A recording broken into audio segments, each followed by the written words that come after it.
Kemajuan kita akan terancam jika kelak orang yang menggantikan Pak Jokowi adalah sosok yang punya rekam jejak menggunakan isu SARA dan menghalalkan segala cara untuk menang dalam pilkada.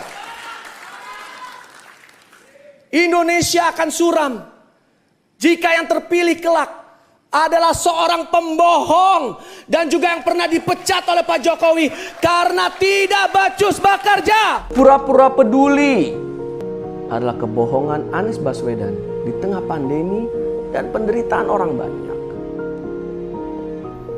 Rekam jejak pembohong ini harus kita ingat sebagai bahan pertimbangan saat pemilihan nanti di 2024. Jangan sampai Indonesia jatuh ke tangan pembohong.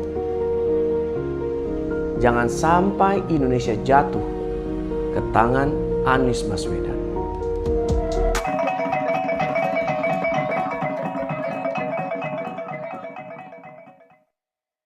Assalamualaikum warahmatullahi wabarakatuh. Salam, Om Swastiastu, Namo Buddhaya, salam kebajikan dan salam sejahtera untuk kita semua. Saudaraku sebangsa dan setanah air, para penonton kanal YouTube-ku yang sangat saya hormati dan sangat saya cintai. Partai Solidaritas Indonesia tidak pernah kekurangan orang-orang tulus dan baik. Partai ini juga tidak pernah kekurangan orang-orang pintar yang memiliki hati besar dan rela berkorban untuk rakyat dan idealisme Pancasila. Belakangan ini kita mendengar kabar bahwa banyak sekali partai-partai lain yang menciduk orang-orang pintar di PSI. Harus diakui memang itu terjadi dan sudah ada hampir 10 orang yang keluar dari Partai Solidaritas Indonesia ini. Mungkin yang tidak terkenal juga banyak yang keluar dari Partai Solidaritas Indonesia. Tapi sekali lagi, menurut apa yang saya percayai, bahwa partai ini tidak pernah kekurangan orang-orang baik dan orang-orang pintar di dalamnya. Kita harus tahu satu terminologi, yakni consecration, that is in English. Consecration is the thing or the process of separation of bad things from the mixtures, so that the good substance will remain. Saya tidak menemukan istilah yang tepat di dalam bahasa Indonesia, tapi mungkin istilah yang terdekat adalah proses pemurnian. Partai Solidaritas Indonesia adalah partai yang bisa dikatakan masih baru di dalam dunia politik di negara kesatuan Republik Indonesia ini. Partai ini menawarkan sebuah gagasan dan juga cara berpolitik praktis yang begitu idealis. Tentu hal ini mengundang banyak decak kagum dari kaum milenial pada saat itu tentunya. Orang-orang mulai melirik Partai Solidaritas Indonesia sebagai sebuah partai yang merupakan think tank, gudang pemikiran yang benar-benar membuat negara ini punya harapan, dan banyak sekali yang tertarik, termasuk orang-orang yang belum teruji idealisme politiknya. Ratusan ribu orang datang dan mendaftar sebagai anggota, dan beberapanya diseleksi untuk menjadi politisi kepengurusan inti dari partai tersebut. Proses rekrutmen dan seleksi pun dilakukan dengan sangat ketat lewat para penguji yang merupakan ahli di dalam bidangnya. Akhirnya, orang-orang yang punya kapasitas pemikiran yang sesuai dengan rubrik yang sudah diberikan oleh Partai Solidaritas Indonesia ini tembus dan lewat lolos sebagai kader partai.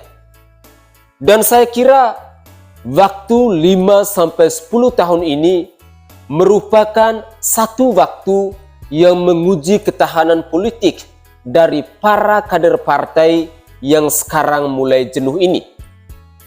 Sebenarnya tidak ada yang salah dengan kejenuhan dan kebosanan di dalam partai tersebut. Bosan itu wajarlah. Tapi saya kira ketika kebosanan itu direspon dengan negatif, artinya ada masalah di pribadi orang tersebut.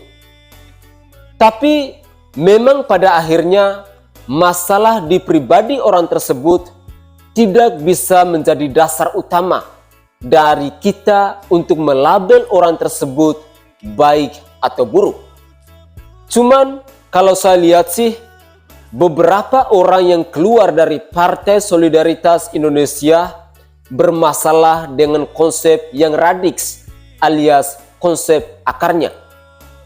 Permasalahan ini cukup serius karena kita melihat bahwa mereka membuktikan sebuah fakta bahwa yang keluar itu ternyata punya kepentingan dengan Anies Rashid Baswedan yang merupakan tokoh politik yang memerankan peran antagonis di Indonesia ini.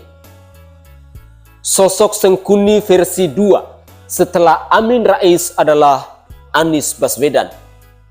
Sengkuni ini bukan orang bodoh, tapi dia begitu pintar dan mahir dalam melakukan strategi yang sifatnya mengecoh dan merusak tatanan sebuah keteraturan berbangsa dan bernegara.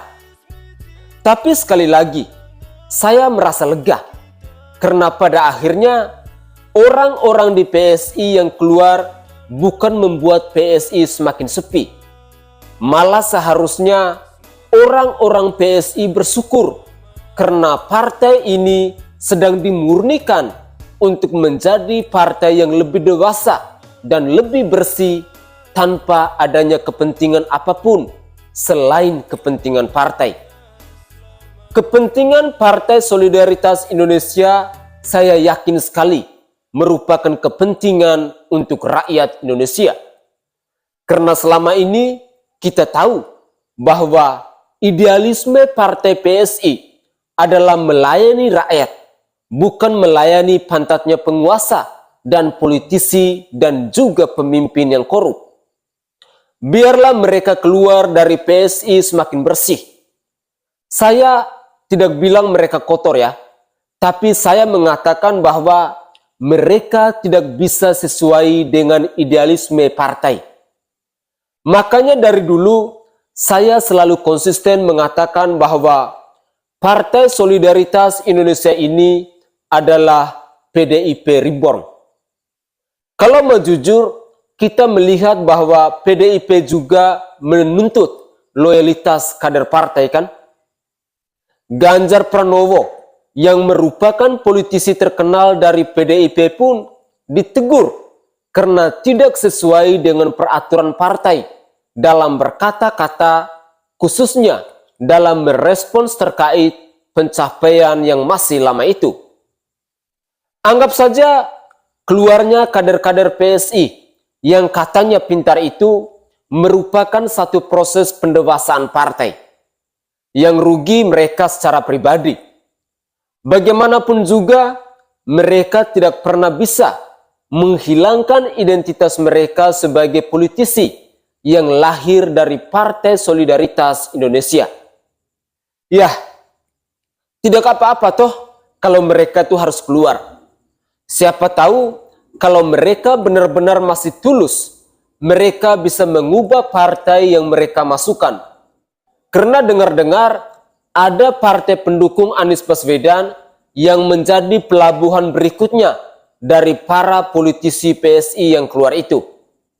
Dan saya pun merasa yakin kalau mereka tulus, mereka akan berjuang untuk membuat seluruh orang di partai tersebut buang Anies Baswedan.